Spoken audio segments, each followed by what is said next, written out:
नमस्कार दोस्तों, मैं आपसे चर्चा करने जा रहा हूं भारत सरकार द्वारा हाल ही में रखे गए बजट पर विपक्ष ने जो आलोचना की है। मैं उनसे एक बात और एक सवाल पूछना चाहता हूं कि ये बजट राहुल गांधी के शब्दों में तो शून्य बजट है और भी कांग्रेस के जो लोग हैं वो कह रहे हैं आम आदमी की अपेक्षाएं पूरी नहीं हुई। बाकी बहुत से लोग अलग अलग तरीके से केवल बजट के विषय में नकारात्मक कमेंट्स कर रहे हैं। मैं एक बात पूछना चाहता हूं, उनके सामने सकारात्मक पॉइंट्स कौन से हैं? सरकार के सामने इस बजट में केवल कमी बताने तक नहीं, ये कमी थी और इसे ऐसे दूर किया जा सकता था का प्रपोजल रखना चाहिए। बजट सुना नहीं, बजट पूरा समझा नहीं, बजट पूरा पढ़ा नहीं और बजट की कमी के लिए केवल नकारात्मक बोलने के लिए, नकारात्मक बात कह देने मात्र से देश का, समाज का, राजनीति का भला नहीं हो सकता।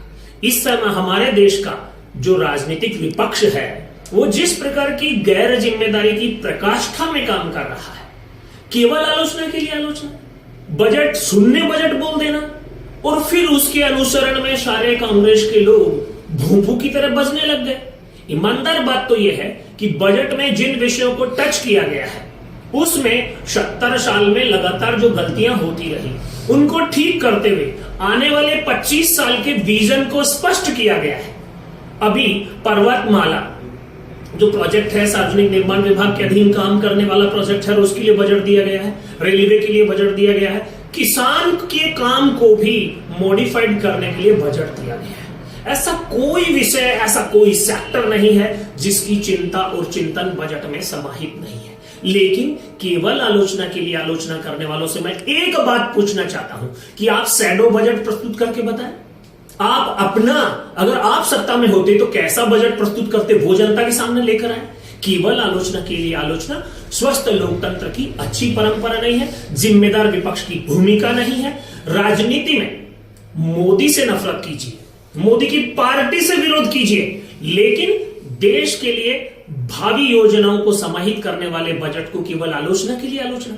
चीन और पाकिस्तान आपका रक्षा बजट का उत्थान देख करके बौखला रहे हैं और आप यहां चिल्ला रहे हैं शून्य बजट है। इस प्रकार की गैर जिम्मेदार भाषा किसी भी लोकतांत्रिक देश में जिम्मेदार विपक्ष को नहीं बोलनी चाहिए। हम तो यही कहेंगे, इस समय इस देश का राजनीतिक विपक्ष जो है वो टोटली गैर जिम्मेदार है, टोटली समझ विहीन है। राहुल गांधी जैसे व्यक्ति जिनकी उम्र 50 साल से अधिक हो गई लेकिन उनका दिमागी डेवलपमेंट 5-7 साल के बच्चे का सही प्रकट होता है और उसका अनुसरण करने वाले, जो खानदान की चापलूसी करने वाले लोग हैं, वो उसी के पीछे पीछे जो कहानी पढ़ रहे हैं। ये लोकतंत्र की अच्छी परंपरा नहीं, अच्छा सबक नहीं। मैं कहना चाहूंगा बजट में समाज जीवन के उन सब बिंदुओं को छूने की कोशिश की गई है जिससे देश का, समाज का और राष्ट्र का भला होता है तथा आर्थिक दृष्टि से साल भर का पूरा जो विजन है उसमें आने वाले 25 साल में अगर इसका अनुसरण करते हुए चलेंगे तो एक बार पुनः भारत सोने की चिड़िया बनेगा। यही कहना है मेरा, तो देखते रहिए।